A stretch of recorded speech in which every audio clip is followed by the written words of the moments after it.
Okay, kumusta po kayong lahat mga katets? So, bigyan natin ng pansin itong video na pinasa ni katets sa atin. Ito daw ay isang basag na old jar. And then nakuha po ito sa may puno ng kawayan. So, kapag ito po talaga katets ay mula sa ilalim ng punong kawayan na yellow bamboo, posible po na yan po ay isang tinatago po siya. Yan po ay kabilang sa surface marker, hindi po yan HTM, no? Basta nasa mababaw lang, halimbawa 1 feet lang, no? So kung 1 feet lang ang lalim at nasa ilalim ng punong kawayan, talagang sa ilalim talaga, yan po ay kabilang sa surface marker at hindi yan isang countersign o tinatawag na HTM.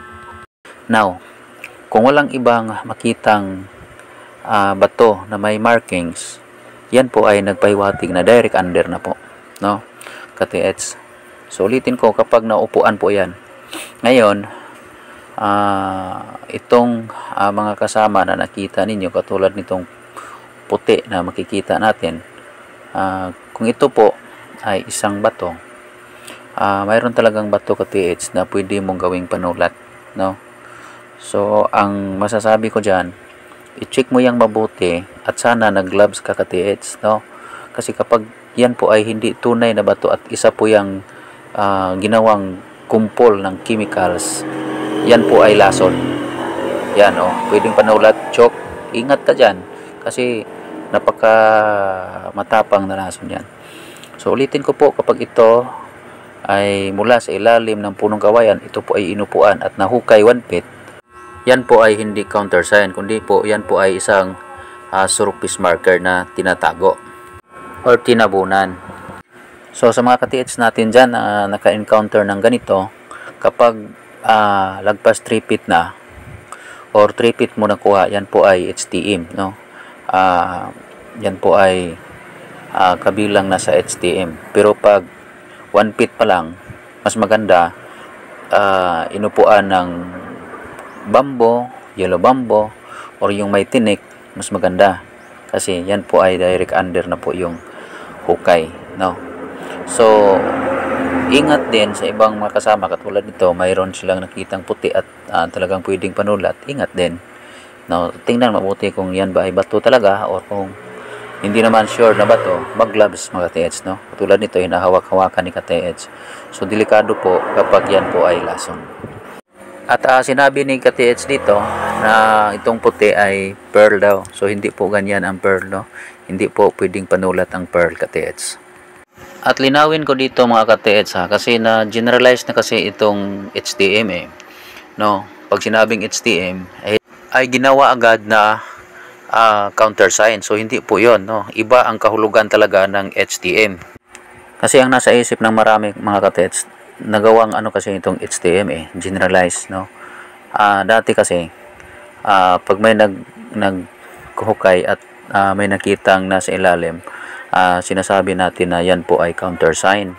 And din sa mga comment natin noon, mayroon tayong mga nakikitang nahukay na hindi naman kabilang sa countersign at kabilang sa STM, sinasabi natin na hidden treasure marker. Ngayon sa katagalan, marami nang gumagamit sa term na HTM at ang ginawa ay talagang sinasabi na yan po ay countersign HTM.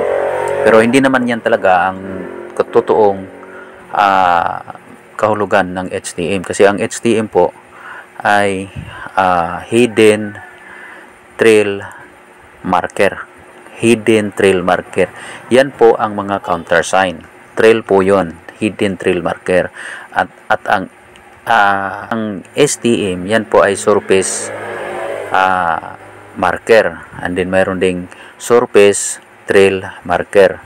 So ngayon, mayroon ding surface marker na ginawang linibing muna na hanggang tuhod, no, or mababaw lang sa tuhod ang lalim na hindi aabot ng 3 feet.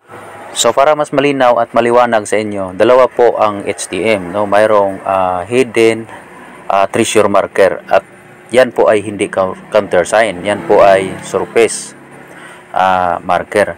And then mayroon ding HTM na tinatawag na yan po ay hidden trail marker. Yan po ang mga countersign kasi na-generalize na pag nagkakita ng nakalibing sinasabing HTM, generalize agad na sinasabing countersign. So hindi po. So sana po ay maliwanag po yung sinishare natin na kahulugan at naliwanagan po kayo mga katets. So hanggang dito na lang po. Maraming salamat. Bye-bye and God bless. Tsaka ito, ano daw sa ano to, sa